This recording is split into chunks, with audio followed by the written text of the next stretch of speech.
Pays du Hurepoix, patrie inattendue, une chose a dit Dieu, deux j'en ai entendu. Pays du Hurepoix, descendant doucement de Dourdan à Paris en de creux louvoiements, pays peuplé de francs et revêtu de bois, et pour l'éternité baptisé dans la croix par Clovis à genoux à la chute de Rome. Terre sainte à présent par la mort d'un seul homme et sa résurrection du royaume des morts, comme le monde entier baigné dans cette aurore.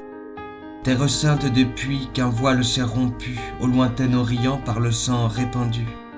Terre sainte à présent comme toute la terre sainte et chrétienne aussi par le saint baptistère et l'immersion d'un franc qui fut roi et chrétien, chrétien de Reims plongeant avec lui tous les siens dans la mort d'un seul homme et sa résurrection baptisant 3000 francs d'une même aspersion.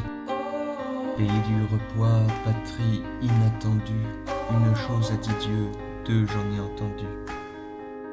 De la Beauce à la Seine en ruisseaux empressés, ses sources traversant, ses vallées enfoncées, perpétuent sans tarir le symbole vivant du baptême ancestral et toujours agissant.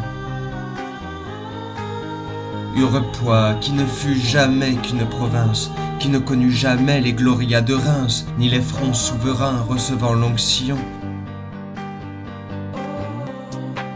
Pays du Hurepoix, lieutenant, bastillon, traversé par les eaux, protégé de forêts, façonné dans l'argile et taillé dans le grès, tu es terre de France et par association, tu reçois même honneur et même vocation.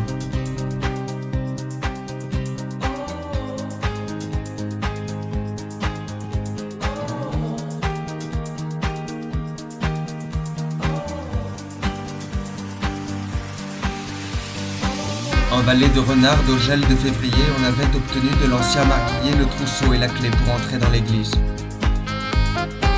La pierre se découpait sur la façade grise en trumeaux, en linteaux, en tympans, en voussures, avec l'habile geste et la juste mesure et la juste piété des compagnons tailleurs, qui firent la fortune et qui firent l'honneur du pays francilien et de toute la France. Midi, nous sommes trois et le prêtre s'avance. La porte grince un peu, nous franchissons le porche. Dans le cœur, les vitraux brûlent comme des torches. Tout l'espace est rempli d'une épaisse lumière que tranchent en tombant des épées de poussière. Quelques souches de cire évoquent une absence. Un reste de charbon traîne sous la crédence. Le maître-autel est nu et rien ne l'environne. Rien. Pas un apperon, pas de fleurs en couronne, pas d'encens à ses pieds. Seul l'éclat des vitraux danse encore en silence. Et le cœur sonne faux, car les voix se sont tues dans les stalles austères. Les bancs sont dépeuplés, le vaisseau est désert, le tabernacle éteint, le bénitier aride, étrange liturgie dans cette église vide.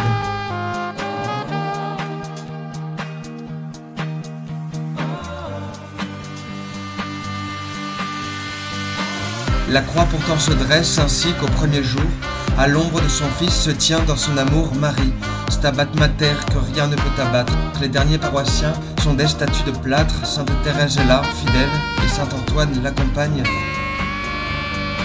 Une fille aux yeux verts et un moine, il rend le sou perdu, elle prie pour les prêtres, et ces deux vocations se rejoignent peut-être.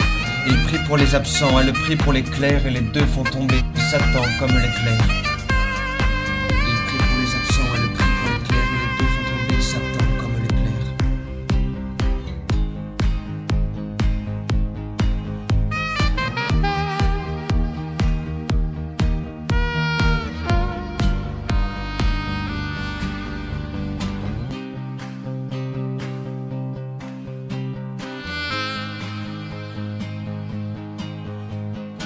Et par association, tu reçois même honneur et même vocation.